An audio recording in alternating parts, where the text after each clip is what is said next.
বাংলাদেশে এভাবে যে পক্ষীর মতো এরকম লোক মারে, তাহলে আমরা কোথায় যাব? কিভাবে আমরা এই বর্ডারে বাস করব? শব্দ হওয়ার পর দেখতেছি কিছু লোক যে নিয়ে আসছে, আসার পর রংপুর যাইতে আর কি ঘাটাতে মৃত্যুবরণ করে। মাঝে মাঝে মাছ মারে, গরিব মানুষ তো মাছ মারে যায়। পরে সন্ধ্যে 7:30-8টার মধ্যে দুর্ঘটনা শুনে আসে। ছেলে গুলি করছে, মেডিকেলে নিয়ে গেছে, মারা গেছে। এরা যে ভারতের বাংলাদেশের লোককে কিছুই মনে করে না, পাখির মতো এরা গুলি করে। আমি অনুরোধ তারেক রহমান সরকার জানাতে চাই, বর্ডার পার্থিবী এলাকায় বর্ডার আছে, আমরা গরিব মানুষ, ভারতের পাবলিক, বাংলাদেশের পাবলিক, এরা ঠিকই একত্র আছে, আমাদের কোনো বিশৃঙ্খলা হয় না। এই বিএসএফ এরা কি পাইছে? সন্ধ্যা 7-8টার অবধি মাছ মারার জন্য 2-3 জন সঙ্গ নিয়ে এই পাশেই নদী, বাংলাদেশ এবং ভারতের মাঝখান দিয়ে নদী মাছ মারতে গেলে ভারতের বিএসএফ লক্ষ্য করে তাদেরকে গুলি ছোড়ে। এলোপাতারি গুলি ছোড়ার কারণে খাদিমুল ইসলাম নিহত হয়। দিনে বা রাতে সন্ধ্যায় আমরা বর্তমান বর্ডারে প্রবেশ করতে পারতেছি না।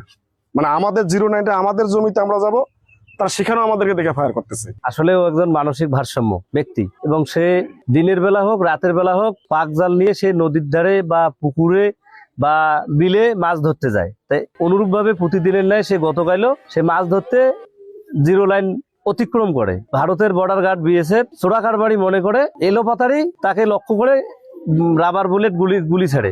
আহত হওয়ার পর সে ফেরত আসে। আমরা তাকে উদ্ধার করে মেডিকেলে নিয়ে গেলে কর্তব্যরত চিকিৎসক তাকে মৃত ঘোষণা করে। কিন্তু যে ছেলেটা তো মাথার বেড়ে সরেন না, পাগল হয়েছে, মাছ মারি বলে গেছে, তারপরে এই মতন অবস্থা হয়েছে।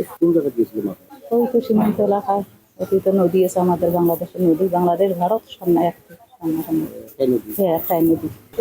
পাগলের মতো তো মাছ মারি দিয়েছে, এই আমার সামনে নদী আছে এরকম।